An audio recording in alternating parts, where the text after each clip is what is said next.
Hello everyone. From today we will start class diagram. We have already studied about the use case diagram, right? And today it's a class diagram. So let's see what is class diagram.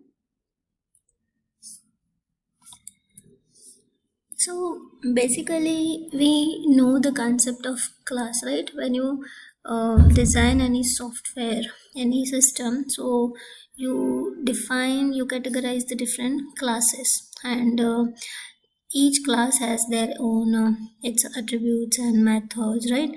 And based on the attributes, methods, you categorize the different classes.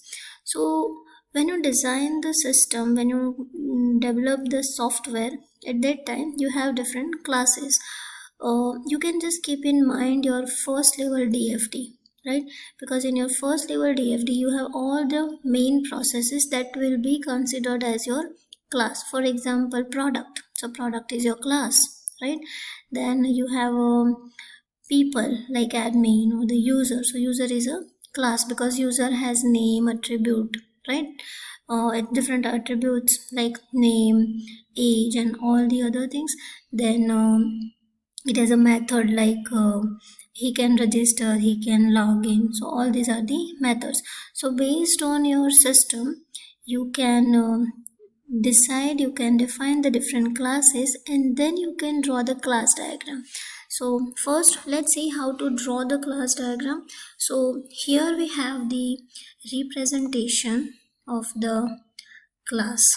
So this is the diagram. It's a block diagram where you have one rectangle, one box which is divided into three sections.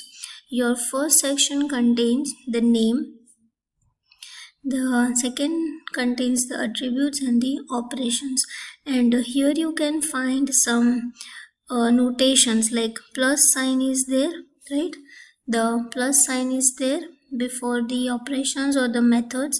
Then of course brackets are mandatory, because when we talk about the methods, events, or operations,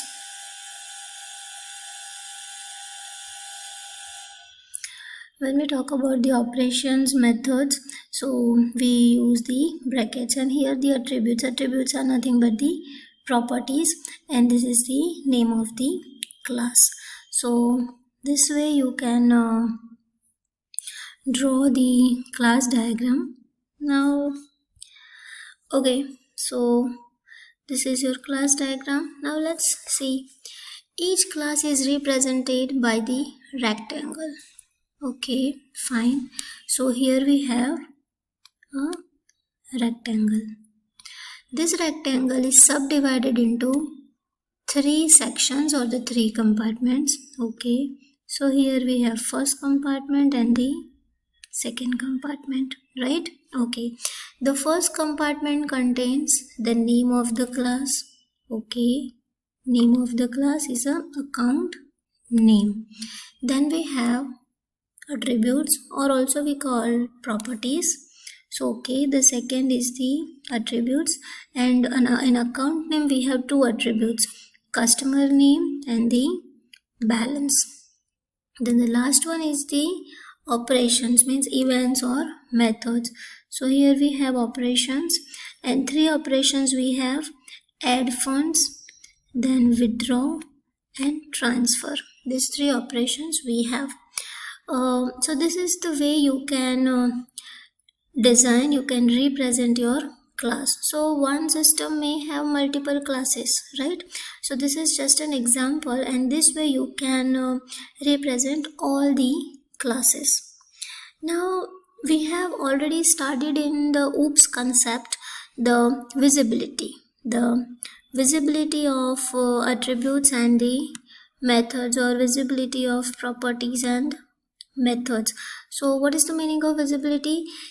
The property, either property or the operations or both the things, can be public, yes, can be public, can be protected, yes, can be protected, or it can be private.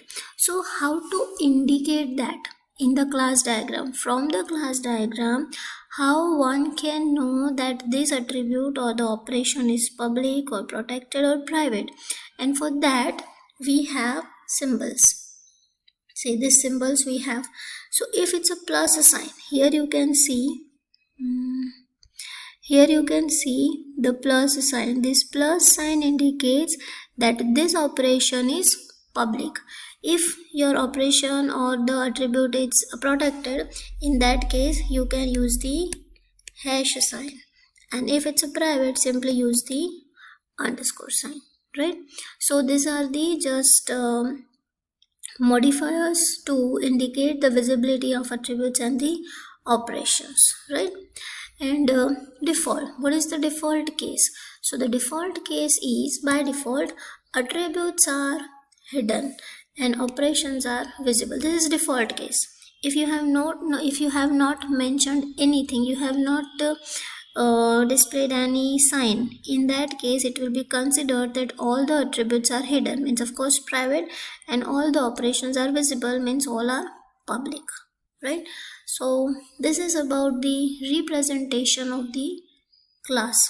The next we have some important points that we will discuss in the next part.